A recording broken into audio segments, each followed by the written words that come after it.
Why is the UK getting an exemption on the big increase on steel tariffs and Australia is not? Well, obviously, we need to try and put the case for our industry, and we've been doing that.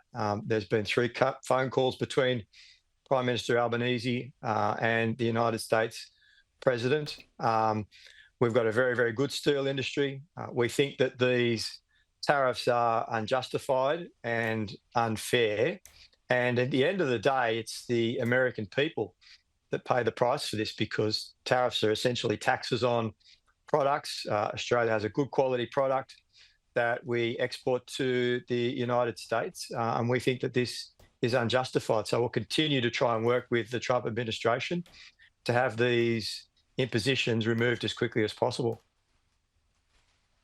All right. What about the prospect of US imports of beef being allowed in? Because the Prime Minister said during the election, not on his watch. Is this seriously up for negotiation? Well, as we've said, we're trying to negotiate with the United States to have these restrictions removed. But what we've also said, and the Prime Minister's made this clear again this morning, is that we will not compromise when it comes to Australia's biosecurity laws, particularly around beef, just as we drew a line in the sand regarding the pharmaceutical benefits scheme. That's off the table. So we will not compromise on our very strong and stable biosecurity laws, particularly when it comes to beef imports into Australia. So what does that mean exactly? Is there any prospect that the current ban would be lifted or not? Well, we think that the biosecurity is fundamentally important to the industry, and we won't compromise on that at all. So if it was to be a compromise, then we wouldn't go there. It wouldn't be up for negotiation. There are But you're saying there countries, might be a path around it, or not? Well, are you just saying there won't be US imports of beef, or that you're now looking at ways around it? Because if there's a way around it, why not do that earlier? There are already United States beef imports into Australia, as there are from other nations. And we're constantly reviewing those biosecurity laws to ensure that they are strong and that they meet the needs of the Australian people. So, for instance, when there was a mad cow disease outbreak, we stopped imports from European nations because we wanted to maintain the integrity and the strength of Australia's biosecurity laws, and that worked. And that ensures that we have one of the best quality beef industries anywhere in the world. So we won't be compromising at all on any of our biosecurity laws regarding beef, regardless of where it comes from. All right.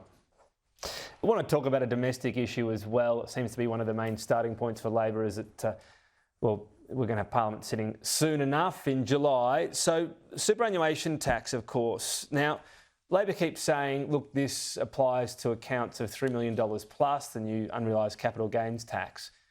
But at the same time, well, one day it'll be indexed. I'm just wondering what the reality is on that, because the last super tax introduced by Labor, not indexed, was in 2012. It applies to those earning $300,000 plus. 13 years later, that amount hasn't gone up. The threshold's gone down to $250,000. So realistically, is it going to be decades before Labor would ever increase this threshold or index it, if Labor indeed ever would do that? Tom, we start with the principle of fairness and equity in the taxation system. And we believe that at the moment, the superannuation taxation system isn't delivering that. That people, predominantly wealthy Australians, can transfer their income into a superannuation fund to avoid paying their fair share of income tax and getting a concession. Now, the policy that we took to the last election was to tax people at the rate of 30% for balances above $3 million. That's the policy that we are seeking to implement. Okay, but Labor is also saying and talking about this, well, one day it will be indexed. That can't really be taken at face value. The last tax of this manner Labor used 13 years later, there's no increase to the threshold, and I assume there's no plan to increase that threshold as well. Well, if you want to maintain the fairness and integrity principle, then obviously you need to constantly review the effectiveness of the taxation system. And in the last Parliament, we made changes to the petroleum resource rent tax because it wasn't delivering that fairness and equity principle. We made adjustments to the income taxation system in Australia in terms of the threshold because it wasn't delivering that fairness and equity. So, of course, governments are constantly reviewing and looking at that fairness and equity principle. And if adjustments need to be made, then they can be made. Does that mean it could have further changes could happen along this regard in terms of revenue raising from superannuation? You're not done yet in this space?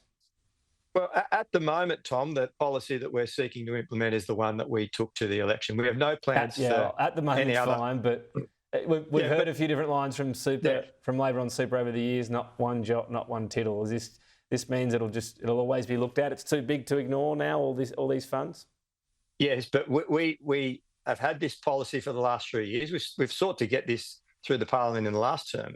We weren't able to achieve it, but we thought it's a pretty important policy, and we took it to the Australian people again, and we've had that policy endorsed. So we're seeking to implement that policy as it stands at the moment.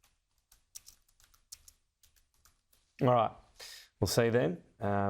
As I said, it's going to be one of the first ports of call, except that, yes, you did try to get it past last parliament. A little bit easier now with the Greens. We'll see what the details are. Matt Thistlethwaite, appreciate your time today. Thank you. Thanks, Tom.